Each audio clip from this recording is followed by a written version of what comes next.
Welcome to Biology Minds. Today we're going to talk about the axial skeleton. So we've already talked about osseous tissue, bone tissue, just the general idea of the skeleton, and we talked about skeletal system, and ultimately we got more into the physiology previously and just the general idea of the skeleton. Now we're going to talk about more specifically the axial skeleton. So when we talk about the skeleton, yeah, we're going to talk about the microscopic portions of it and the physiology of it, but now we get more into the anatomy of it. And anatomically, we break it up into two different parts. So we have the axial skeleton and the appendicular skeleton.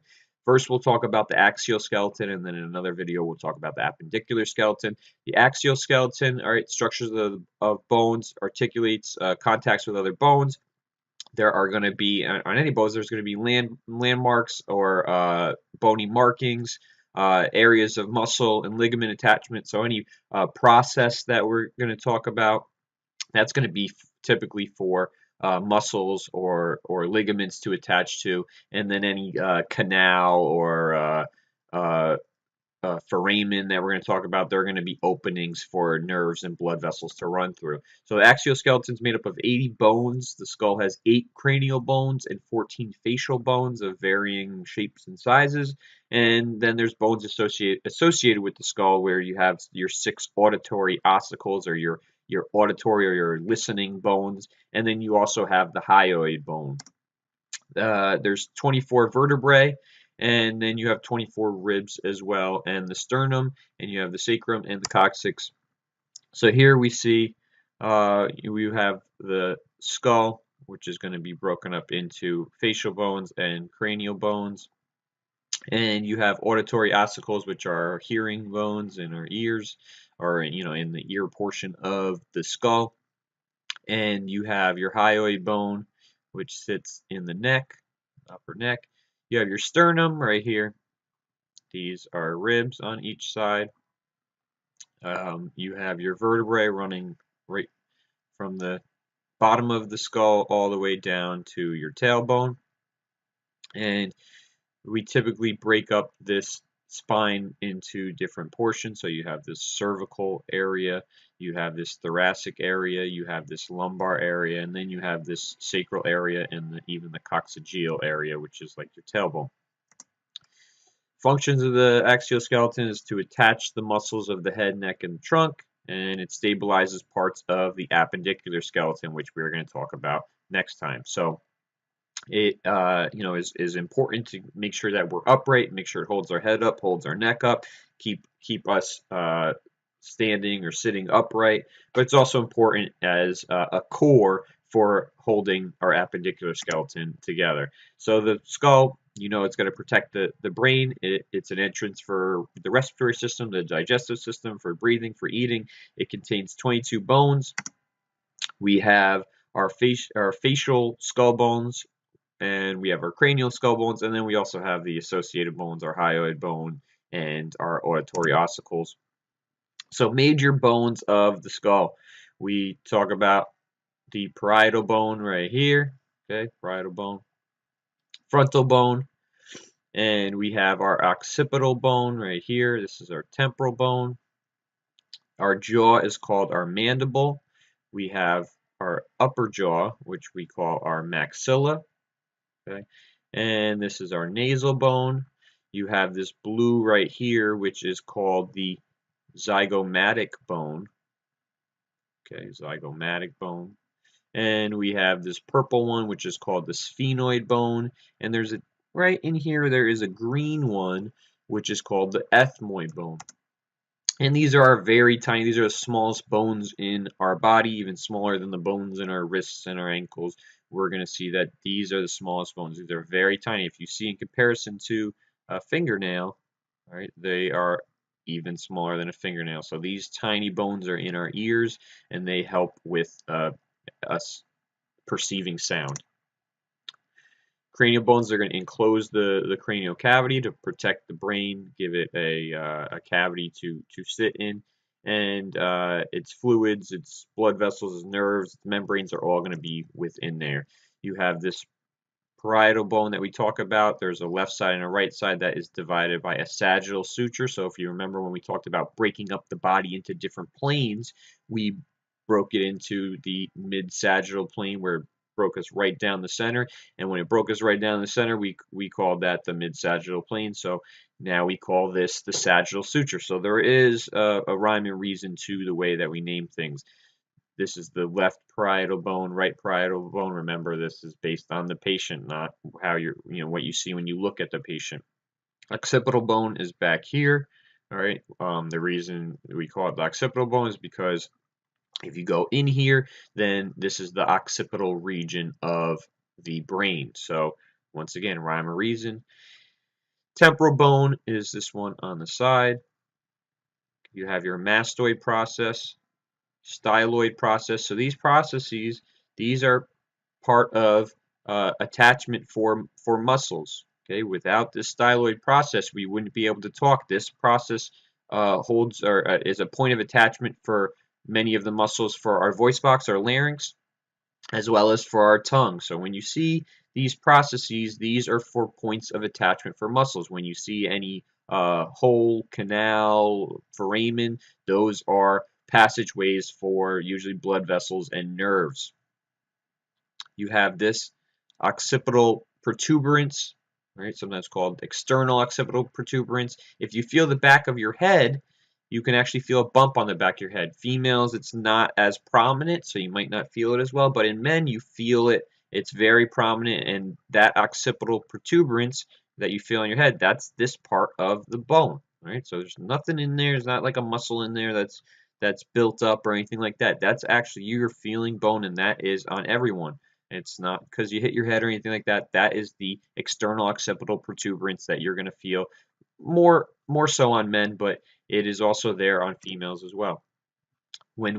So we see that we have our sagittal suture, and then we also have our coronal suture that goes across the top of the head from basically, like, if you could think of it, from one ear to the next ear, and that is going to connect our parietal bone to our frontal bone. And we see again the occipital bone here. What connects the parietal bone to the occipital bone is our lambdoid suture. Okay, lambdoid suture. Here we see our cheekbones sticking out, okay, and they're varying amounts of prominence from one person to the next. But in this individual, their cheekbones are sticking out from this view, and those cheekbones are the zygomatic bone. Here we have our squamous suture. Okay, this is connecting our temporal bone to the other cranial bones. This is our sphenoid bone.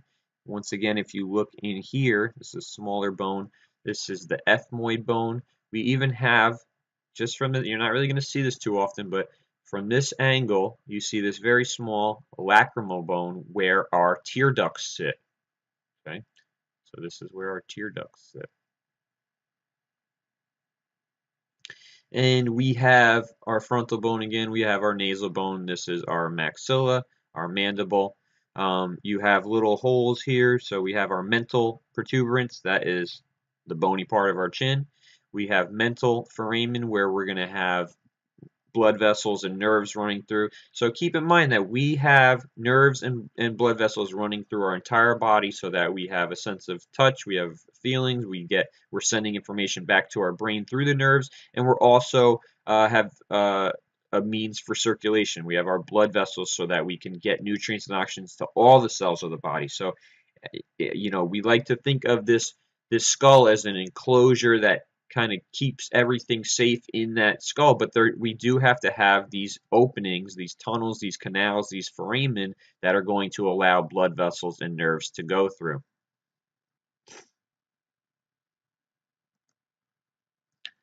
Once again, just a different view where we have our frontal bone, we have our parietal bone, we have our temporal bone, zygomatic bone, maxilla, mandible, we have our ethmoid bone, we have our sphenoid bone, lacrimal bone, which you can just barely see. And these are the main. So if you are thinking about what should I know about the skull, you need to know these 8 cranial bones. These are the most important things to know. If you don't know them, then you're lost. From there, then you can start to learn the other process. You can learn about the supraorbital foramen. Okay. Once again, It's a canal for nerves and arteries. You can learn about the infraorbital, meaning supra meaning above, infra meaning below, orbit meaning your eye. Okay, so obviously your eye sits in these cavities. And you can move on from there, learn the different sutures. Okay, you need to know, there's various sutures, but you need to know the main sutures. You need to know about your sagittal suture, your coronal suture, your squamous suture, your lambdoid suture. And then this is an inferior view where you have your occipital condyles, where your first vertebrae is going to sit on. You have these other canals where you're going to have your carotid arteries come through. Carotid canal, carotid artery is going to come through. You even have this big one that you better know, because this is easy to see on any picture. You're going to have your foramen magnum, and that is where your medulla oblongata, or your spinal cord, is going to come through. Okay, part of your brain is coming through there, where you're going to have your spinal cord connect to your brain. You need to understand that this big hole is the foramen magnum. So that's a big one. All right, just like the 8 cranial bones, you need to know about the foramen magnum. Sinuses. So in our skull, we have sinuses. They're little cavities that decrease the weight of the skull, but they also protect the entrances of the respiratory system. They're lined with mucous membranes. For major sutures, you need to know their sutures are just immovable joints. So we always think about joints as like your knee joint, your elbow joint, where they're movable and they have all this cartilage in there. But these sutures don't have we don't think of them as having, movable cartilage. They do have cartilage, but not this movable cartilage, and so they're immovable joints, and we call them sutures. And you need to know the 4 main ones. The hyoid bone, the function is supports the larynx, or the voice box. Okay, attaches the muscles of the larynx, the pharynx, and the tongue, and the articulations connects the lesser horns to the styloid process that I told you about. So its major function is in connecting the muscles of the larynx and the tongue. Body of the hyoid, once again, larynx, tongue, and even the pharynx. So you have your frontal sinus, your ethmoid air cells, your sphenoid sinus, and your maxillary sinus. So when people get sick, okay, these get filled with mucus and bacteria, and we're going to see them get filled up. And people say, "Oh, my sinuses are really bothering me. I have a lot of mucus in my sinuses," and that's where we go and we get antibiotics in order to kill off that bacteria so that they're not so full and they're not bothering us. This shows you a cross section of the skull, where you see now that this ethmoid bone is kind of creating this cavity. You have this nasal bone here. You even have this palatine bone, and you have your sphenoid bone right here. Creates the sphenoid sinus, and your upper jaw is your maxilla, which is going to actually help to form the roof of your mouth. Paranasal sinuses, air-filled chambers connected to the nasal cavities, lighten the skull bones, provide mucous epithelium. It flushes the nasal cavities. All right, so when we're sick, it's not doing such a good job at doing that. The infant skull. So, like I said, we think about these sutures that not having cartilage to them, or they're not very movable. But in the infant skull, they do have this cartilaginous scaffolding where ossification or bone growth is going to happen. And the fusion is not complete at birth. It doesn't happen until, as you grow up. We see that some of these sutures aren't even done fusing until about 50 years of age, depending on the person. So what we actually have, we don't, when we're a baby, and even into childhood, we don't necessarily have these sutures where they are bony connections. We have these areas where it has a cartilaginous scaffolding. Okay, so instead of calling it a completely immovable joint, it's really it is movable at this point, where we can kind of flex these bones against each other, and it helps to get the baby through the birth canal. So when the baby comes through, usually if you see a baby that went through the birth canal, obviously if they had a C-section, it's going to be a little bit different, but if they went through the birth canal, their head looks kind of like a football, because this is pushed down, and then we see that the skull is more of like a football shape. And then when they come out, their head starts to go back to what we think of as normal. But in order to fit through, it helps to have this skull flex a little bit. So these fontanelles, or these cartilaginous areas, allow for the flexing of the skull. So when we talk about fontanelles, we talk about the anterior fontanelle, this major area. All right, still consider it the coronal suture, but we call this whole area where it's a big opening, really, where it's not really hasn't formed bone yet. Call that anterior fontanelle, and then back here you have your posterior fontanelle.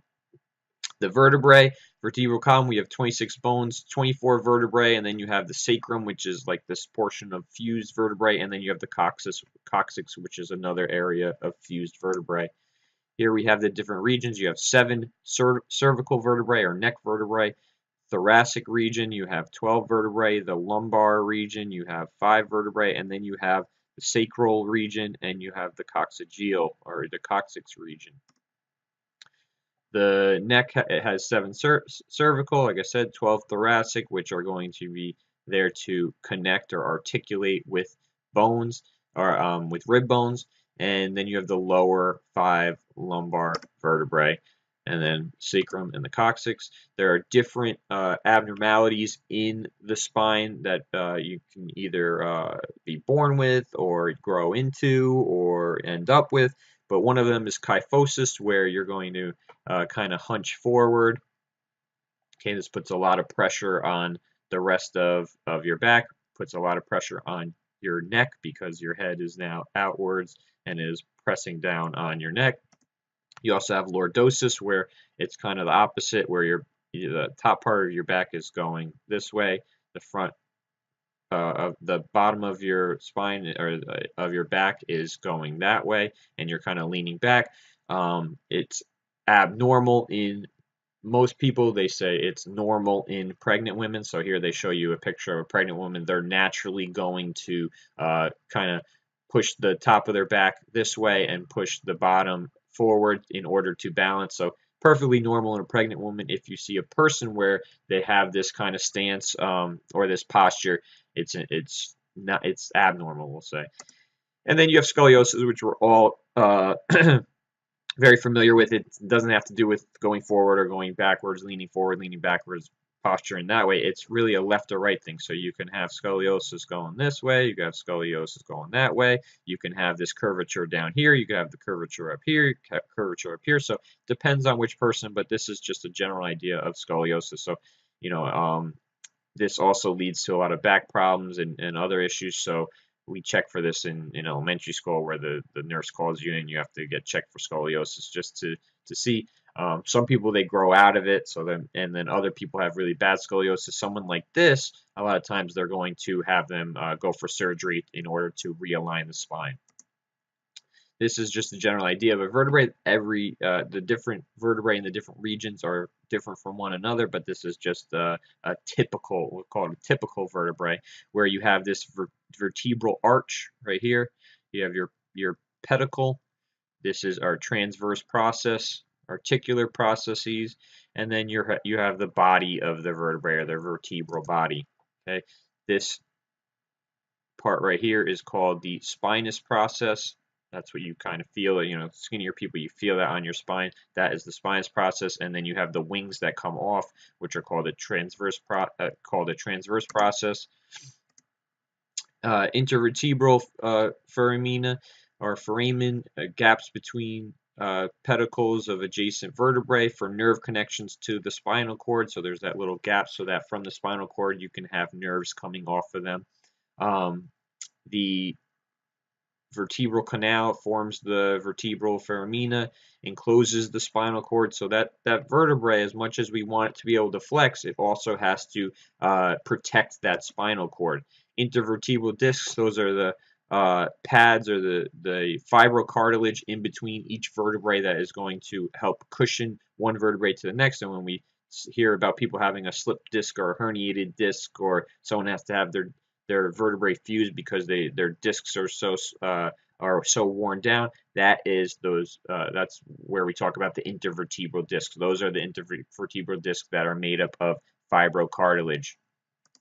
They absorb shock, so we want this fibrocartilage, these intervertebral discs, to absorb the shock so that this vertebrae isn't hitting this vertebrae. These two bony processes aren't rubbing against each other. We talk about some of the landmarkings on our body. We have the top part of our vertebrae is the C1, or sometimes we call it the atlas. It has no spinous process to it. And then we talk about the C2 is our axis. It's the first one with the spinal process to it. And then we talk about the C7, because the C7 is the vertebra prominens, which vertebra prominens is the spinous process that you're going to feel on the bottom of your neck or the top part of your back. So if you feel one big bump right above your shoulders, that is your vertebra prominens. So if you feel that, you know, hey, that's my C7, and then you can count up from there, count down from there. Just if you were to see a patient, if you're a doctor, you can kind of use that as a landmark to figure out where you are on the spine. Very helpful. And then you have, if you look at the different types of vertebrae, they are different depending on where they are in the vertebral column. Then you have your fused sacral bone, and then your coccygeal bone as well. This is your tailbone. So these are also part of the vertebral column, even though they don't look like a typical vertebrae. Your thoracic cage or your rib cage, that is going to help with breathing, as well as protecting all your organs inside of there. You have these true ribs, which are 1 through 7. They connect to this breastplate. They have this cartilaginous connection to this sternum. And then you have your false ribs or hanging ribs that are going to be 8 through 12. Okay, this is what it looks like from the back. You have your true ribs, your false ribs. There's different parts to the rib. So you have your neck, you have your angle, you have your tubercle of the rib, head or the capitulum of the rib. Once again, body, angle, tubercle, neck, head. These are the different parts of the ribs, and then the ribs or the true ribs are going to connect to the sternum or that breastplate or that breastbone, and it's just a flat bone that has 3 parts to it. It has a manubrium, a sternal body, and a xiphoid process.